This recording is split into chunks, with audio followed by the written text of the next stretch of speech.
Vanessa Okafor était assise dans le grand salon du manoir de sa famille, les poings serrés tandis que son père, Monsieur Williams Okafor, a parlé avec son ton autoritaire habituel. Sa voix grave et autoritaire résonnait dans le vaste espace, remplissant la pièce de sa présence incomparable. Vanessa, tu ne rajeunis pas. Il est temps pour toi de te fixer avec un homme responsable. J'ai parlé avec la famille de Desmond, et ils pensent que vous êtes faits l'un pour l'autre. Il vient d'une lignée respectée, et ensemble, vous construirez un avenir prospère. Son cœur battait fort de frustration tandis qu'elle écoutait ses paroles. Le discours était toujours le même, épouser un homme riche, assurer la sécurité de l'héritage familial, maintenir le nom d'Okafor en haute estime. Mais il n'y a jamais eu aucune mention d'amour, jamais aucune considération pour ce qu'elle voulait vraiment dans sa vie. Papa, je n'ai pas besoin d'un mariage arrangé, répondit Vanessa, la voix tendue mais contrôlée.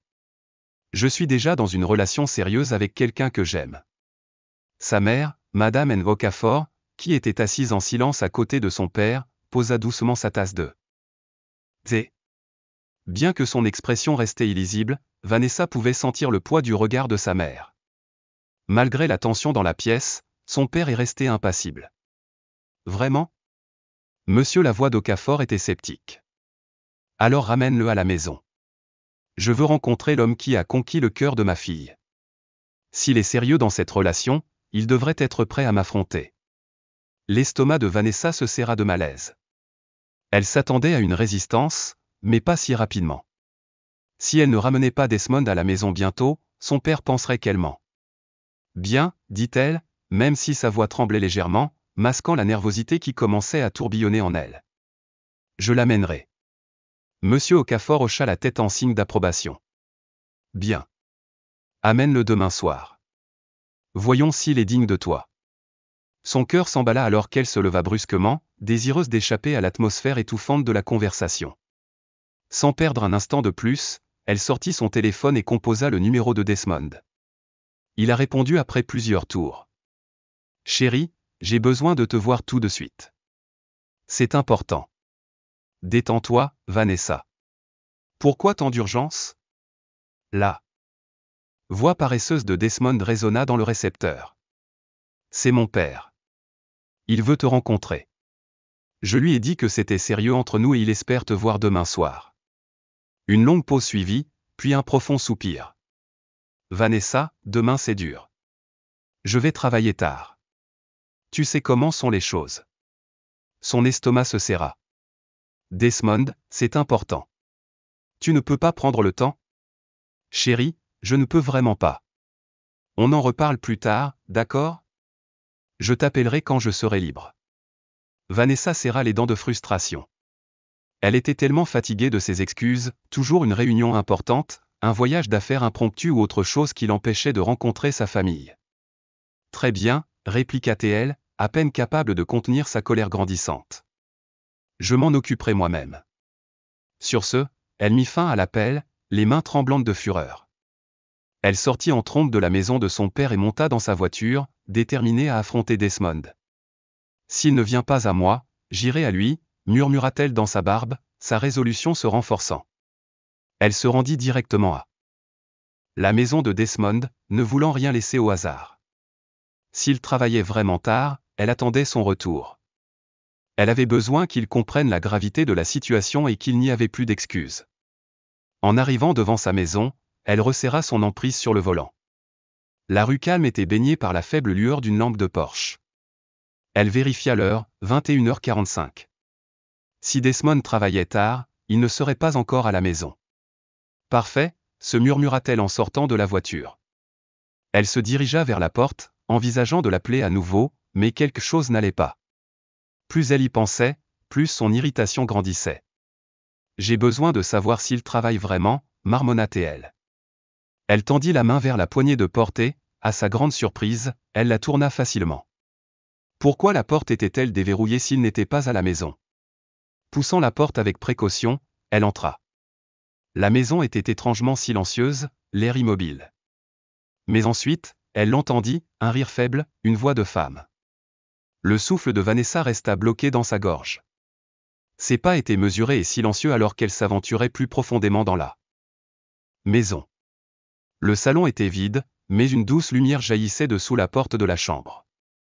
Son cœur se mit à battre la chamade alors qu'elle tendait la main vers la poignée de porte, puis elle l'entendit à nouveau, un rire, une femme qui la taquinait, « Desmond, arrête. » Un petit rire sourd suivi, une voix d'homme murmurant, « Viens ici, bébé. » Vanessa sentit son monde basculer sur son axe.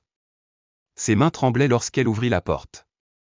Ce qu'elle a vu à ce moment-là a tout brisé en elle. Là, dans le lit de Desmond, il y avait une autre femme, quelqu'un que Vanessa ne reconnaissait pas. Desmond était allongé à côté d'elle, ses bras enroulés autour d'elle, leur corps nu emmêlés dans les draps. La femme halta et remonta rapidement les couvertures jusqu'à sa poitrine, mais il était trop tard. Desmond s'assit, son visage blême sous le choc. « Vanessa, qu'est-ce que tu fais ici » bégaya-t-il, visiblement abasourdi. Le cœur de Vanessa s'est brisé en deux. Elle ne pouvait pas respirer, ne pouvait pas penser, ne pouvait même pas crier. Toutes les promesses, tous les mensonges, tous les espoirs qu'elle avait placés en Desmond s'effondrèrent en poussière.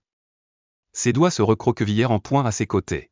« Alors, c'est ce que tu faisais pendant que tu travaillais tard. » Sa voix était un murmure tendu, chargé d'incrédulité.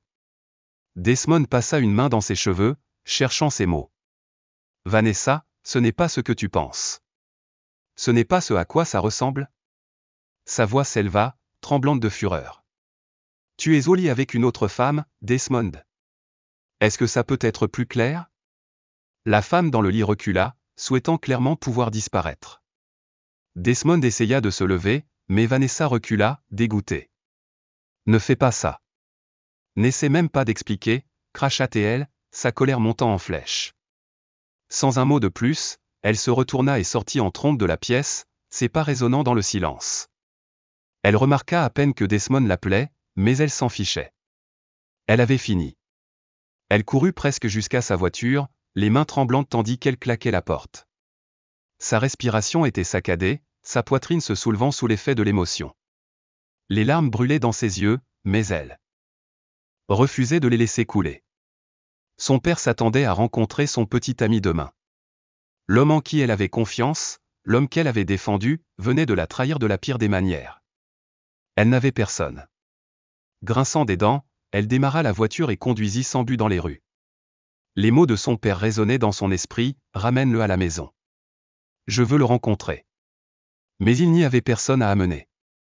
Alors qu'elle essuyait une larme sur sa joue, une pensée lui traversa l'esprit. Elle avait besoin d'une solution, et vite. Elle n'avait aucune idée de comment résoudre ce problème, mais alors qu'elle passait dans une rue faiblement éclairée, elle les vit, un groupe de sans-abri assis sous un pont, riant et parlant comme s'ils n'avaient aucun souci au monde. C'est à ce moment-là que ça la frappait. Si elle ne pouvait pas ramener son vrai petit ami à la maison, elle en engagerait un. Elle s'est arrêtée près du pont et est sortie de la voiture. Les hommes se tournèrent vers elle alors qu'elle s'approchait, leurs yeux remplis de curiosité. Elle les remarqua à peine alors que son regard se fixait sur un homme assis à l'écart des autres.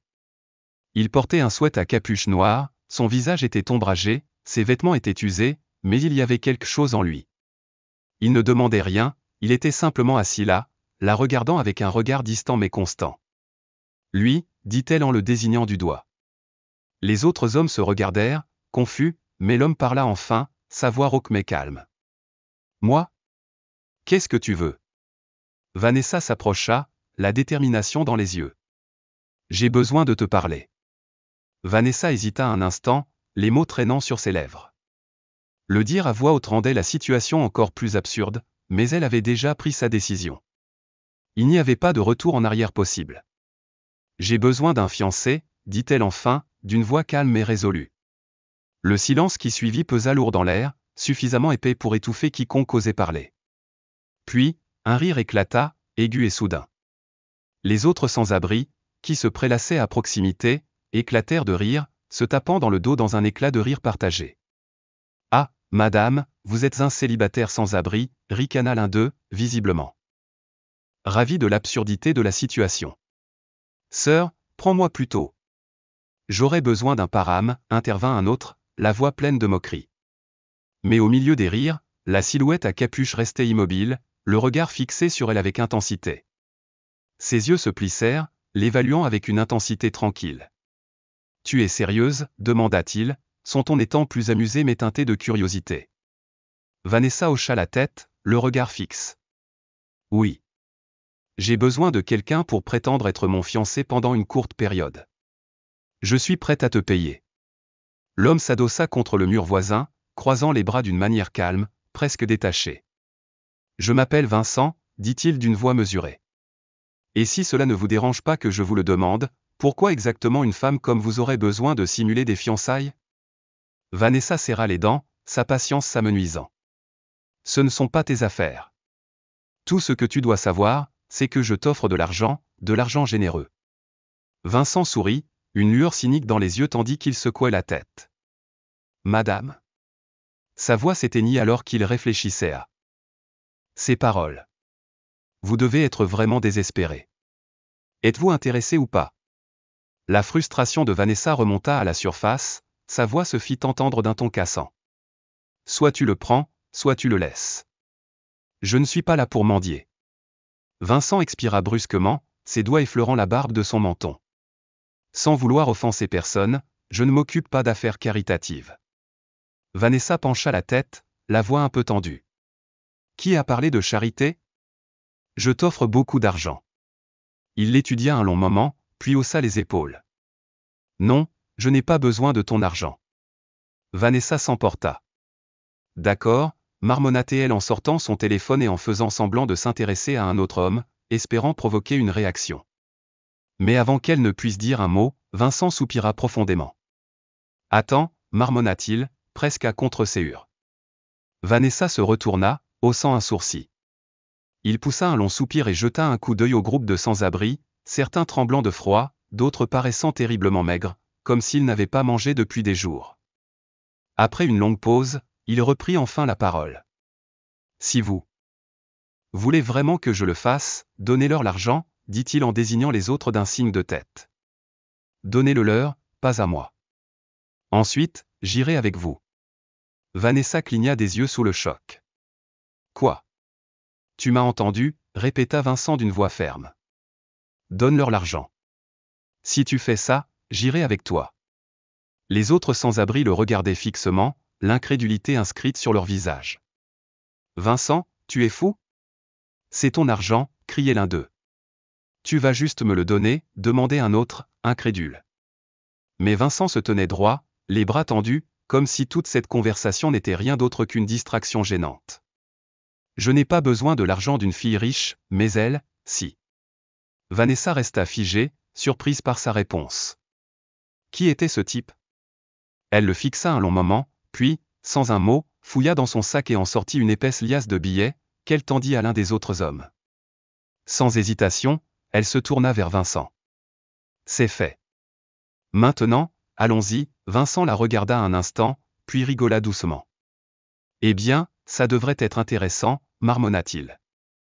En attrapant son sac à dos cabossé. Voyons de près quel genre de problème une fille riche et gâtée a, et sur ce, il la suivit dans la nuit.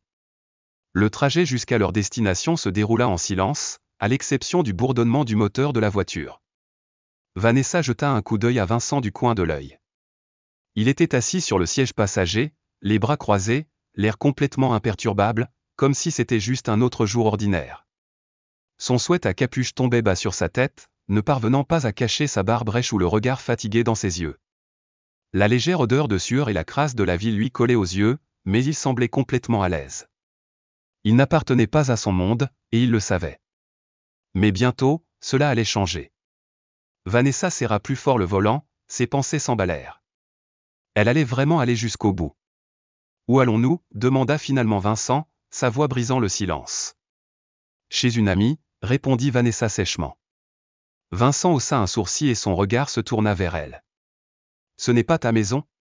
Tu as peur que tes riches parents appellent la sécurité pour me prévenir?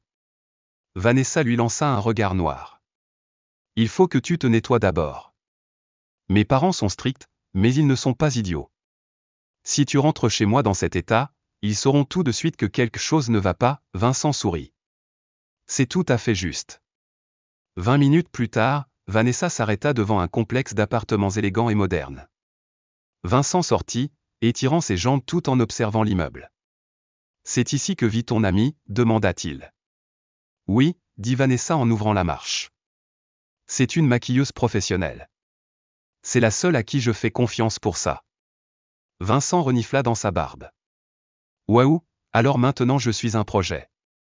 Vanessa ignora sa remarque et sonna à la porte. Quelques secondes plus tard, la porte s'ouvrit pour révéler Juliette, l'une des amies de longue date de Vanessa et l'une des meilleures maquilleuses de la ville. Les yeux de Juliette s'écarquillèrent de surprise en voyant l'apparence de Vincent, mais la surprise se transforma rapidement en quelque chose de plus proche du dégoût. Vanessa, qu'est-ce que c'est ? Demanda Juliette, les bras croisés en signe de désapprobation. Vanessa soupira, visiblement lasse. Juliette, voici Vincent. Vincent, voici Juliette. Vincent fit un salut paresseux à deux doigts. Et, Juliette. Juliette fronça le nez avec dégoût. Vanessa, dis-moi que c'est une blague. Qui est ce type ? Et pourquoi a-t-il l'air d'avoir vécu sous une benne à ordures ? Vincent gloussa, son rire était rauque. Waouh, passons directement aux insultes. Pas de bienvenue chaleureuse, hein ? Le regard de Juliette s'intensifia. Je suis sérieuse. Pourquoi diable amènes-tu un sans-abri dans mon appartement ? Vanessa croisa les bras et se tint fermement debout. C'est mon fiancé. Les mots restèrent en suspens et, pendant un moment, personne ne bougea. Puis, Juliette éclata de rire, si fort qu'elle dut se tenir au chambranle de la porte pour se soutenir. Vincent se pencha en arrière, un sourire narquois aux lèvres. Je suis content que quelqu'un trouve ça drôle. Juliette essuya les larmes de ses yeux, tout en continuant de rire. Vanessa, je sais que tes parents te mettent la pression, mais ça ? C'est ça ta solution ? Un sans-abri ? Tu as complètement perdu la boule. La mâchoire de Vanessa se serra, mais elle ne recula pas. Je n'ai pas besoin de ton jugement, Juliette. J'ai besoin de ton aide. Juliette se moqua, les bras toujours croisés. Aider à quoi ? Faire en sorte qu'il ait moins l'air de passer ses nuits sous un pont ? Oui, dit Vanessa, d'un ton ferme. Tu es maquilleuse. Tu connais l'image, le style. J'ai besoin que tu le rendes présentable, quelqu'un que mes parents accepteront. Juliette la regarda, incrédule. Tu es sérieuse à ce sujet, n'est-ce pas ? Murmura-t-elle. Vanessa hocha fermement la tête. Juliette soupira et secoua la tête de façon théâtrale. Très bien. Tu es ma meilleure amie et tu m'as toujours aidé quand j'avais besoin de toi. Je vais le faire. Mais je crois que tu as complètement perdu la boule. Vincent frappa des mains, l'air satisfait. Super. Je suis content que nous soyons tous à bord. Juliette leva les yeux au ciel. Ne te sens pas trop à l'aise, petit gamin des rues. C'est temporaire.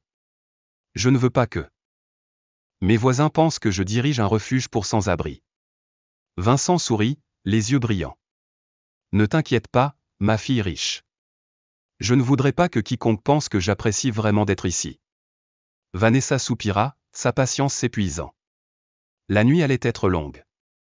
Le lendemain matin, Vincent s'est réveillé sur le canapé chez Juliette. Il était prêt pour la transformation. Juliette l'a poussé vers la salle de bain, lui lançant un sac de produits de toilette. Si tu ne ressors pas avec l'apparence d'une personne complètement différente, ne te donne pas la peine de montrer ton visage, l'a-t-elle averti. Lorsque Vincent sortit enfin, fraîchement douché, rasé et vêtu d'une tenue impeccable, Vanessa fut surprise. Elle resta figée un instant, incapable de détourner le regard. L'homme devant elle n'était plus la silhouette rude et négligée qu'elle avait trouvée dans la rue.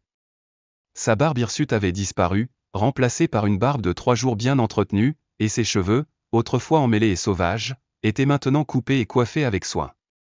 Sous la crasse et la fatigue, il était étonnamment beau. Juliette siffla en signe d'appréciation. Eh bien, qui savait qu'il y avait un visage ? Descends sous tout ce désordre ? Vincent sourit. Je suis content que tu approuves.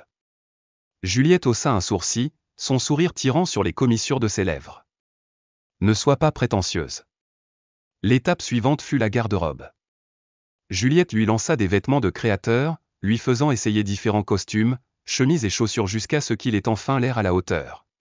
Lorsqu'il se retrouva devant le miroir, même Vincent dut s'arrêter, impressionné par la transformation. Il ressemblait désormais à quelqu'un qui appartenait au monde de Vanessa. Vanessa l'étudia attentivement, les bras croisés. pas mal. Maintenant, tu ressembles vraiment à quelqu'un que mon père ne jettera pas à la porte dès qu'il te verra. Vincent se tourna vers elle, son expression indéchiffrable. Vraiment? Il y avait quelque chose dans sa voix qui fit hésiter Vanessa.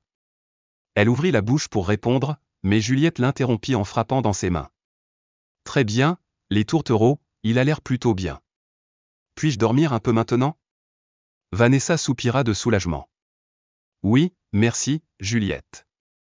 Juliette lui lança un regard fatigué. Ne me remercie pas encore. Ce n'est que le début. J'espère que tu sais ce que tu fais. Vanessa jeta un coup d'œil à Vincent, qui fixait toujours son reflet. Moi aussi, pensa-t-elle. Alors que Vanessa s'arrêtait devant le manoir à fort, son cœur s'emballa. Elle serra plus fort le volant, l'immense domaine se dressant devant elle. Vincent, assis à côté d'elle, siffla doucement. Alors c'est ta maison, demanda-t-il à voix basse. Vanessa ne répondit pas. Elle était trop concentrée, se préparant mentalement à ce qui allait se passer. Ce n'était pas seulement une présentation, c'était un test. Elle se tourna vers Vincent, la voix basse et sérieuse. Écoute, mon père est vif. Il ne tolère pas les bêtises. S'il sent que quelque chose ne va pas, tout s'écroule. Alors quoi que tu fasses, sois convaincant. Vincent lui lança un sourire taquin. Détends-toi, princesse. Je nettoie bien, tu te souviens. Vanessa lui lança un regard sévère avant de sortir de la voiture. Alors qu'il s'approchait de la grande entrée, les portes massives s'ouvrirent, révélant Monsieur William Safford, vêtu d'un costume élégant. Son regard perçant se posa immédiatement sur Vincent. Pendant un long moment, il le fixa, ses yeux l'évaluant, comme s'il cherchait quelque chose sous la surface. Est-ce que nous nous sommes déjà rencontrés? Demanda Monsieur Safford, la voix froide, presque intriguée. Vanessa sentit une vague de panique monter dans sa poitrine, son cœur s'emballa tandis que son esprit essayait de traiter la situation qui se déroulait. Pourtant, Vincent resta déconcertant, son comportement calme et serein. Avec un sourire facile, il tendit la main vers Monsieur Safford, sa voix ferme. Je ne crois pas que nous nous soyons rencontrés, monsieur, mais j'ai tellement entendu parler de vous. Monsieur Safford lui serra fermement la main, mais l'expression calculatrice de ses yeux ne s'effaça pas. Son regard perçant s'attarda encore un moment, étudiant Vincent avec un air de calme et d'attention avant de finalement hocher la tête brusquement, en marmonnant un « HM » évasif. Le dîner de famille fut cependant empli d'une tension inconfortable dès le début. Vincent était assis à côté de Vanessa à la longue table à manger, sa posture impeccable, dégageant une confiance qui ne demandait presque aucun effort. Il répondait aux questions avec aisance, conservant la façade parfaite qu'ils avaient soigneusement répétée. Pas une seule fissure n'apparaissait dans l'histoire que Vanessa lui avait concoctée. Alors que Monsieur Safford semblait pour l'essentiel satisfait de suivre le cours de la soirée, Madame Safford était une toute autre affaire. Ses yeux ne quittaient jamais le visage de Vincent, et chacun de ses mouvements semblait délibéré, presque scrutateur. Elle touchait à peine sa nourriture, son silence alourdi par une suspicion palpable. Finalement, elle posa doucement sa fourchette, son regard fixé sur Vincent. Alors, Vincent, commença-t-elle, sa voix faussement douce mais teintée de quelque chose de tranchant, où est-ce que Vanessa et toi vous êtes rencontrés exactement? Vincent lui adressa un sourire entendu. Nous nous sommes rencontrés lors d'un événement caritatif. Elle était bénévole et j'étais là aussi. On s'est tout de suite entendu. Vanessa poussa un soupir de soulagement intérieur. C'était la réponse qu'elles avaient préparée. Mais Madame Safford, toujours insatisfaite, inclina légèrement la tête, son regard ne vacillant jamais. Intéressant, murmura-t-elle, la voix lourde de doute. Puis, comme si c'était prévu, la voix suivante entra dans la conversation. Où est-ce autre chose? Le cœur de Vanessa fit un bond lorsqu'elle se tourna vers sa cousine Lorraine, assise en face d'elle avec un sourire qui n'aurait pas pu être plus faux si elle avait essayé. Bien sûr, Lorraine allait essayer de remuer le feu. Elle avait toujours été jalouse de Vanessa, rivalisant avec elle depuis l'enfance pour savoir qui portait les plus beaux vêtements, qui avait les meilleures notes et qui avait le petit ami le plus réussi. Maintenant, il semblait que Lorraine était déterminée à prouver que Vincent n'était pas celui qu'il prétendait être. Je veux dire, soyons honnêtes, continua Lorraine, faisant tournoyer sa fourchette avec une nonchalance feinte. Un homme comme toi, Vincent, je ne me souviens pas t'avoir jamais vu à l'un des événements caritatifs auxquels Vanessa participe. Vincent, qui avait toujours été l'image même de l'équilibre, sourit à nouveau, sa réponse froide. Peut-être étais-tu trop occupé à t'admirer pour me remarquer. Le sourire narquois de Lorraine s'effaça, son visage rougissant d'humiliation. Monsieur Affort rigola à l'autre bout de la table, appréciant clairement la réponse de Vincent. Je l'aime bien, a-t-il remarqué en prenant une bouchée de son steak. Lorraine lança un regard noir à Vincent, mais il resta imperturbable, son attention ailleurs. Alors que le dîner se poursuivait, les yeux de Madame Affort ne quittèrent pas Vincent, et Vanessa sentit la suspicion croissante de sa mère. Elle savait que ce n'était pas fini. Plus tard dans la soirée, Madame Affort était assise seule dans son bureau privé, ses doigts martelant un rythme régulier sur le bureau devant elle. Lorraine était assise en face d'elle, parcourant les pages de son téléphone avec un air déterminé. Je sais que j'ai déjà vu cet homme quelque part, murmura Madame Affort pour elle-même, les sourcils froncés de réflexion. Les yeux de Lorraine brillèrent de suspicion. Je n'y crois pas, ma tante. Cet homme n'est pas celui qu'il prétend être. Je le sens. Madame Affort hocha lentement la tête, d'une voix basse et sérieuse. J'ai besoin que vous trouviez tout ce que vous pouvez sur lui, lui ordonna-t-elle. Ne laissez rien passer. Les yeux de Lorraine s'illuminèrent d'impatience. Laisse-moi faire.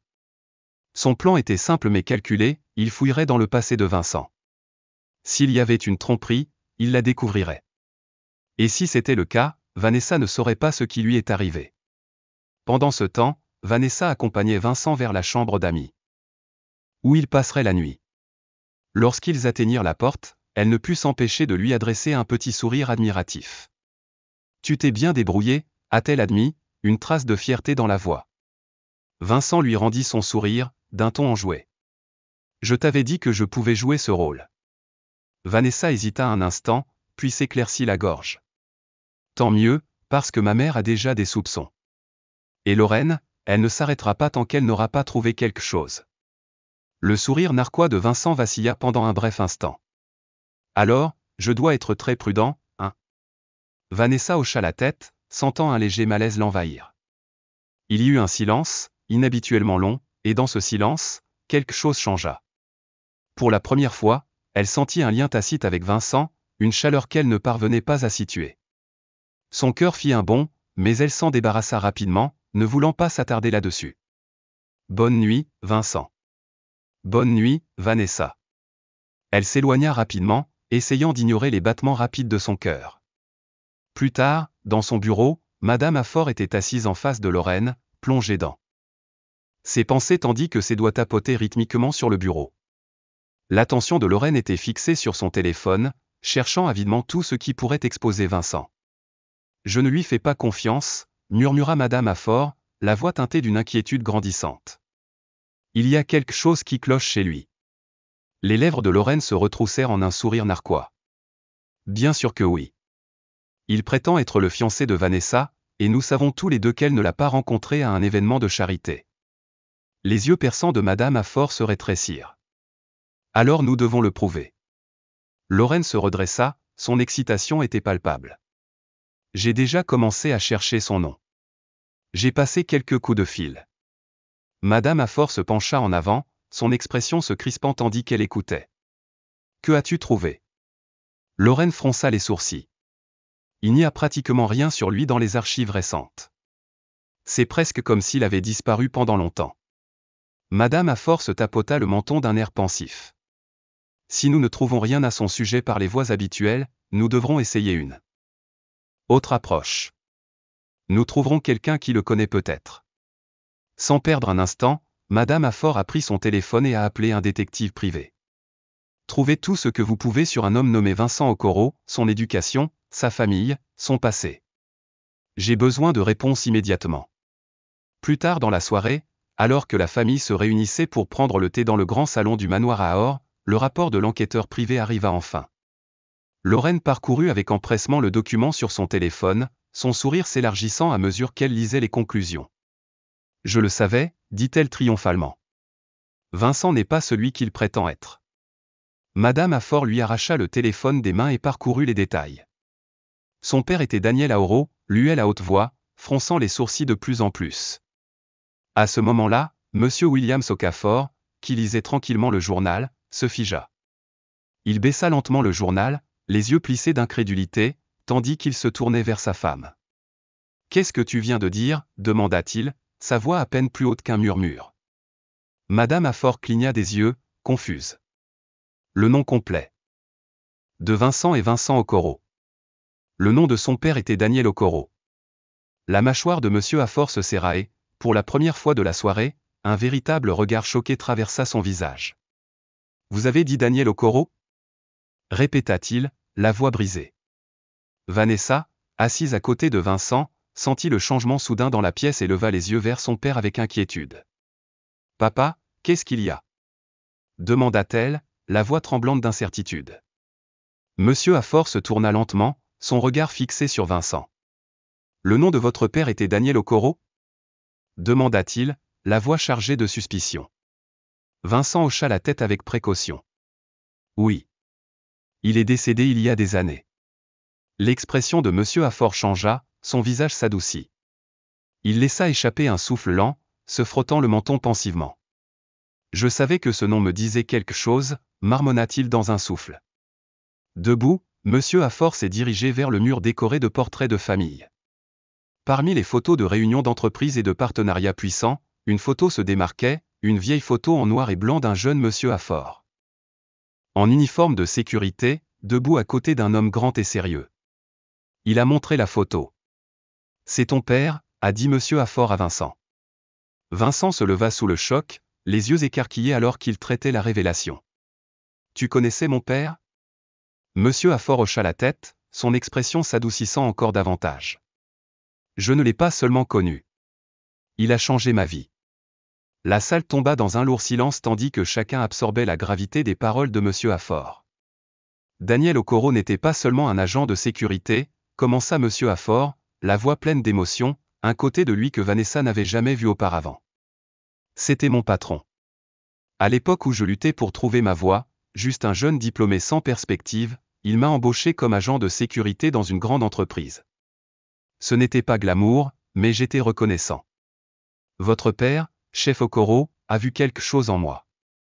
Les poings de Vincent se serrèrent à ses côtés. Que veux-tu dire ? Demanda-t-il doucement. Monsieur Affort se pencha en avant, la voix lourde d'émotion. J'étais perdu, un moins que rien. Mais votre père a vu du potentiel en moi. Il m'a présenté à ses partenaires commerciaux et m'a dit, ce garçon ne devrait pas faire des courses. Il devrait être dans la salle de conférence. Et comme ça, tout a changé. Madame Affort et Lorraine restèrent assises, stupéfaites, incapables de comprendre le poids de la révélation. Votre père m'a donné ma chance, a poursuivi Monsieur Affort, la voix emplie de respect. Grâce à lui, j'ai été promu. J'ai bâti ma carrière, ma fortune. Et tout a commencé parce que Daniel Okoro a cru en moi. Vincent resta figé, luttant pour assimiler cette nouvelle dimension de l'histoire. Vanessa, qui était restée silencieuse jusqu'à présent, parla enfin. Alors, tu connaissais le père de Vincent depuis le début, demanda-t-elle, sa voix à peine un murmure, son esprit s'empressant de reconstituer le réseau complexe de connexion. Monsieur Okafor hocha la tête en guise de remerciement. Ce n'était pas seulement parce que je le connaissais, dit-il pensivement. J'avais un grand respect pour lui. C'était un homme bon, honnête et travailleur. Vincent, sentant un nœud se former dans sa gorge, écoutait attentivement.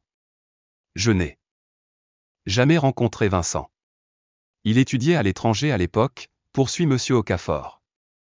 Mais je me souviens du salon de son père. Il y avait toujours une photo encadrée de Vincent sur l'étagère, et ce visage, je le reconnais maintenant. Pour la première fois depuis des années, Vincent sentit le poids de l'incrédulité planer dans l'air. Il avait passé une grande partie de sa vie à se sentir abandonné, persuadé que son père n'avait que peu ou pas d'influence dans le monde des affaires. Pourtant, là, devant lui, on lui disait la vérité, son père avait été le catalyseur du succès de l'un des hommes les plus riches du pays. Ton père serait fier de toi, dit doucement Monsieur Okafor, presque avec révérence. Un silence pesant s'installa dans la pièce. Madame Ahor et Lorraine, qui avaient d'abord tenté de dénoncer Vincent comme un imposteur, étaient désormais sans voix. Leur plan avait échoué, cette révélation avait prouvé à quel point Vincent était profondément lié à la famille. Vanessa, le regard perçant d'une clarté retrouvée, se tourna vers sa mère avec un regard de défi. Tu penses toujours qu'il ment, demanda-t-elle, sa voix empreinte de défi. Madame Ahor resta silencieuse, incapable de répondre. Lorraine se mit mal à l'aise, son arrogance disparut, remplacée par un sentiment d'embarras. Vincent se tenait là, incertain de la manière dont il allait traiter tout cela. La vérité avait changé la dynamique de la pièce d'une manière qu'il n'aurait jamais pu imaginer. L'air autour d'eux s'était figé, chargé de pensées non exprimées. Il expira lentement, se stabilisant avant de parler. « Tu as dit que tu connaissais mon père », commença Vincent, la voix calme et posée. « Mais si c'est le cas, pourquoi ne l'as-tu jamais cherché ?» Monsieur Ahor soupira profondément, se frottant le front comme si le poids de ses propres souvenirs le faisait souffrir. « Je l'ai fait, » admit-il, son ton empreint d'un sentiment de regret. « Je suis allé chez votre père à plusieurs reprises après avoir perdu contact avec lui. Je voulais le remercier, lui offrir mon aide de toutes les manières possibles. Mais il était parti. » Le cœur de Vincent se serra à ce mot. « Parti » répéta-t-il, sa voix légèrement brisée. « Oui » a confirmé monsieur Ahor. « J'ai essayé de l'appeler, mais son téléphone était éteint. J'ai pensé qu'il était peut-être parti à l'étranger, comme le font tant de gens lorsqu'ils ont besoin d'un nouveau départ. Mais personne ne m'a jamais dit ce qui lui était réellement arrivé. » Un rire amer s'échappa des lèvres de Vincent, qui secoua la tête avec incrédulité. « Il n'est pas parti à l'étranger, monsieur Ahor. Il n'est pas parti pour tout recommencer. Il a tout perdu. » Madame Okafor et Lorraine échangèrent un regard, sentant le changement d'atmosphère. Vanessa retint son souffle, le regard fixé sur Vincent, attendant qu'il continue. « Mon père a été trahi », la voix de Vincent se transforma presque en un murmure, les mots lourds d'années de douleur non résolus. Monsieur Ahor fronça les sourcils, visiblement confus. « Que voulez-vous dire ?» Vincent inspira brusquement, la mâchoire serrée alors que les souvenirs lui revenaient en mémoire. C'était son meilleur ami, monsieur Patrick, son associé, dit-il, les mots prononcés avec un calme forcé. Mon père lui faisait confiance comme à un frère. Ensemble, ils ont tout construit. Mais Patrick, il voulait tout. Il a utilisé la confiance de mon père pour le voler. Il l'a manipulé pour qu'il cède des actions cruciales de l'entreprise. Avant même que mon père ne réalise ce qui s'était passé, il ne lui restait plus rien. Les yeux de monsieur Okafor se plissèrent, une lueur de reconnaissance traversa son visage. « Patrick Higa » demanda-t-il, sa voix empreinte d'incrédulité. Vincent hocha la tête solennellement. « Oui, c'est celui-là. » Le nom flottait dans l'air comme un sombre présage. Les poings de monsieur Ahor se serrèrent à ses côtés. Il avait déjà fait affaire avec Patrick Higa et, même si quelque chose lui avait toujours semblé bizarre, il ne l'avait jamais remis en question. À présent, le regret l'envahit comme une vague de froid. « Je n'en avais aucune idée », murmura monsieur Ahor, la voix pleine de remords. « Votre père ne m'a jamais contacté, » dit Vincent, un sourire amer aux lèvres. « Si vous le connaissiez bien, vous sauriez qu'il n'était pas du genre à demander des faveurs. Il n'était pas du genre à s'appuyer sur qui que ce soit. » Sa voix tremblait légèrement alors que la douleur refait surface. « Pensez-vous vraiment qu'un homme qui vient de tout perdre, le travail de toute une vie, la confiance qu'il avait en un ami, commencerait à appeler ses anciens contacts pour demander de l'aide ? Il avait honte, monsieur Ahor. L'homme qui avait autrefois aidé tout le monde à s'élever, il était tombé. Et il ne voulait pas de la pitié de qui que ce soit. » Madame Ahor et Lorraine détournèrent le regard, soudain mal à l'aise face à l'émotion brute que Vincent venait de révéler. Vanessa, cependant, l'observait attentivement, remarquant une profondeur de douleur et de force qu'elle n'avait jamais vue auparavant. « Que lui est-il arrivé » demanda doucement monsieur Ahor, la voix emplie d'une réelle inquiétude. La gorge serrée, Vincent parvint à articuler ses paroles. « Après que Patrick eut tout pris, la santé de mon père commença à se détériorer. Ce n'était pas seulement une perte financière, c'était aussi une trahison, du stress, une humiliation. Nous avons dépensé nos dernières économies pour l'envoyer se faire soigner à l'étranger, en espérant qu'un changement d'environnement l'aiderait. » Un long silence s'abattit sur la pièce. Puis, presque à voix basse, Vincent ajouta « Mais ça n'a pas marché. Il ne s'en est jamais remis. La douleur de cette trahison l'a tué. Plus que la maladie ne l'a jamais fait. » Vanessa sentit sa poitrine se serrer tandis qu'une douleur profonde s'installait en elle. Le visage de monsieur Ahor se tordit de chagrin, ses épaules s'affaissant comme si un poids lourd était descendu sur eux. Je ne savais pas, murmura-t-il, sa voix à peine audible. Si j'avais su. Il s'interrompit, ses paroles lourdes de regret. Je vous aurais aidé. Votre père a fait tant pour moi. Je ne l'ai jamais oublié. Vincent poussa un soupir brusque, sa voix ferme mais chargée du poids de la souffrance indicible de son père. Mais tu ne le savais pas. Et quand quelqu'un s'est suffisamment soucié de le savoir, il était trop tard. La pièce était pleine de silence, un silence empli de culpabilité inexprimée. Pour la première fois, Madame Ahor baissa les yeux, comme si elle ressentait le poids des mots de Vincent. Lorraine, autrefois si fière et inflexible, se tenait maintenant immobile, humiliée. Vanessa serra les mâchoires, la douleur des mots non prononcés lui brûlant la gorge. Il ne s'agissait pas de fiançailles bidons. Ce n'était pas un stratagème pour échapper à la pression d'un mariage forcé. Non, c'était quelque chose de bien plus important que tout ce qu'elle avait anticipé.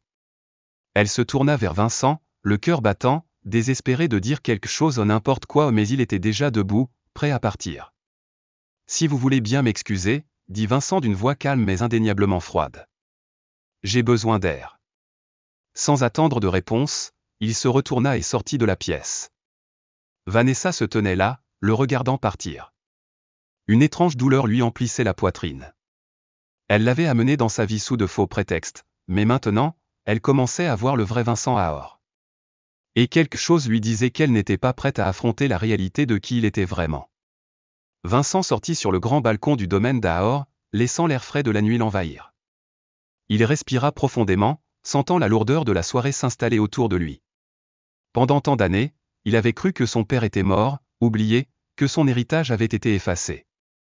Mais ce soir, il avait appris la vérité, son père avait profondément influencé l'un des hommes les plus riches du pays, Monsieur William Ahor. Vincent entendit des pas s'approcher et se tourna pour voir Monsieur Okafor marcher vers lui. Les mains dans les poches. Vincent, dit doucement Monsieur Okafor, sa voix plus douce qu'avant. Vincent hocha respectueusement la tête. Monsieur. Monsieur Ahor soupira, le visage assombri par l'incrédulité. Je n'arrive toujours pas à y croire, dit-il, la voix teintée de tristesse. Pendant toutes ces années, j'ai cherché votre père. Je voulais le remercier, lui témoigner ma gratitude, mais je pensais qu'il avait quitté le pays. Si j'avais su qu'il était en difficulté, je l'aurais aidé.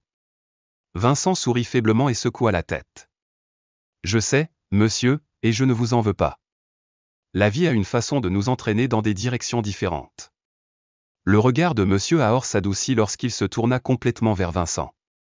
Laisse-moi arranger les choses, Vincent, dit-il, sa voix emplie d'une sincérité authentique. Je dois tout à ton père. Laisse-moi t'aider maintenant. Je peux t'aider à monter une entreprise, te donner un nouveau départ. Vincent expira, regardant le vaste jardin avant de se retourner vers lui. J'apprécie cela plus que vous ne le pensez, monsieur. Mais je dois faire ça tout seul. Monsieur Ahor fronça les sourcils. Pourquoi? Ce n'est pas de la charité, Vincent. C'est une dette que j'ai envers ton père. Vincent sourit doucement, sa posture détendue. Je sais, et cela signifie plus pour moi que n'importe quelle somme d'argent. Mais mon père m'a élevé pour être indépendant. Il m'a appris à construire quelque chose de mes propres mains. Si j'accepte votre aide maintenant, je me demanderai toujours si j'aurais pu le faire tout seul. Monsieur Ahor l'étudia un long moment, puis soupira avec un petit sourire. Tu es exactement comme ton père, rigolait-il. Têtu et plein d'orgueil. Vincent rit doucement et hocha la tête. Peut-être. Mais je sais aussi que si j'échoue, je retrouverai mon chemin. Monsieur Ahor posa une main sur l'épaule de Vincent, geste rassurant. Vous réussirez, Vincent.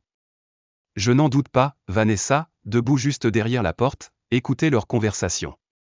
Son cœur se serra lorsqu'elle réalisa que Vincent n'était ni en colère ni amer, il était simplement résolu. Et pour une raison quelconque, cela lui fit encore plus de respect pour lui. Alors que Vincent se tournait pour partir, Vanessa s'avança rapidement. Vincent, attends. Il s'arrêta et se tourna vers elle. Tu n'es pas obligé de partir, dit-elle, sa voix plus douce maintenant, teintée d'incertitude. Vincent sourit faiblement. Je le veux. Vanessa prit une profonde inspiration et rassembla ses pensées. Tu es en train de laisser passer une opportunité énorme, dit-elle prudemment. Vincent hocha la tête. Je sais. Mais je dois tracer ma propre voie. Je ne veux pas vivre en dépendant de la gentillesse de ton père. Je veux faire quelque chose de moi-même comme il l'a fait. Vanessa hésitait. Où vas-tu aller? Vincent haussa les épaules. Je ne sais pas encore, mais je vais trouver. Il fit un pas vers elle et lui offrit un sourire sincère. Merci, Vanessa, pour tout. Pendant un moment, Vanessa resta figée, ne sachant pas quoi dire. Il s'agissait toujours d'un arrangement commercial, d'un moyen d'échapper à la pression du mariage. Mais maintenant, elle réalisait avec une clarté aiguë qu'elle ne perdait pas seulement un faux fiancé, mais quelqu'un qui était devenu réel pour elle. Prends soin de toi, Vincent, dit-elle finalement, la voix chargée d'émotion. Toi aussi, Vanessa. Répondit-il doucement avant de se retourner et de s'éloigner du domaine d'Aor. Vanessa le regarda disparaître dans la nuit, les mains tremblantes. Et à cet instant, elle comprit quelque chose qu'elle n'avait jamais prévu, elle ne perdait pas seulement un homme qu'elle prétendait connaître. Elle perdait quelqu'un qui comptait bien plus pour elle que ce qu'elle avait imaginé.